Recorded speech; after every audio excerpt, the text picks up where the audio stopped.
मेहमान का रिज़्क़ एक सच्चा वाक़या। बयान किया जाता है कि किसी गांव में एक साहब का अपनी बीवी से झगड़ा हो गया। अभी झगड़ा खत्म नहीं हुआ था कि इसी असना में उनके घर मेहमान आ गया। खावंद ने इसे अपनी बैठक में बैठा दिया और बीवी से कहा कि फिलहाल रिश्तेदार मेहमान आया है, उसके लिए खाना बना लो। वो गुस्से में थी, कहने लगी, न तुम्हारे लिए खाना है न तुम्हारे मेहमान के लिए। वो बड़ा परेशान हुआ कि लड़ाई तो हमारी अपनी है, अगर रिश्तेदार को उस बात का पता चल गया तो ख्वाह मुख्वाह खानदान में बात होगी और ख्वारी अलग से होगी। लिहाजा खामोशी से आकर मेहमान के पास चुपचाप बैठ गया। इतने में इसे ख्याल आ गया कि चलो बीवी अगर रोटी नहीं पकाती तो सामने वाले हमारे हमसाए बहुत ही अच्छे लोग हैं, मैं उन्हें एक मेहमान का खाना पकाने के लिए कह देता हूँ। चनाचा वो उनके पास गया और कहने लगा कि बीवी की तबीयत आज कुछ खराब है, लिहाजा आप हमारे मेहमान के लिए खाने का इंतजाम कर दें। उन्होंने कहा ठीक है। वो मुतमईन होकर मेहमान के पास आकर बैठ गया कि मेहमान को कम से कम खाना तो मिल जाएगा, जिससे मेरी अस्त भी बच जाएगी।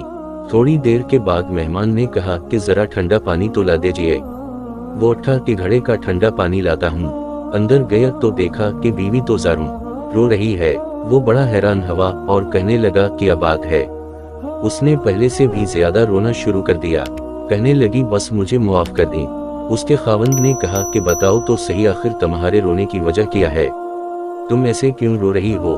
बीवी ने कहा कि पहले मुझे मुआफ कर दें, फिर मैं आपको अपनी बात सुनाऊंगी।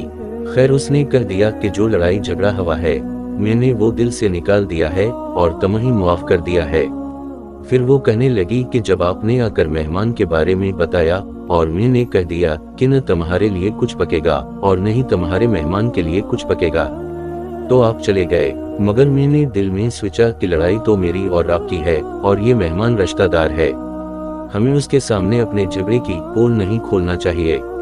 चनाचा मैं उठी कि खाना बनाती हूँ। जब मैं बावर्ची खाने में गई तो मैंने देखा कि जिस बोरी में हमारा आटा पड़ा होता है, एक सफेद लिबास शख्स उस बोरी में से आटा निकाल रहा है। मैं ये मंजर देखकर सहम सी गई।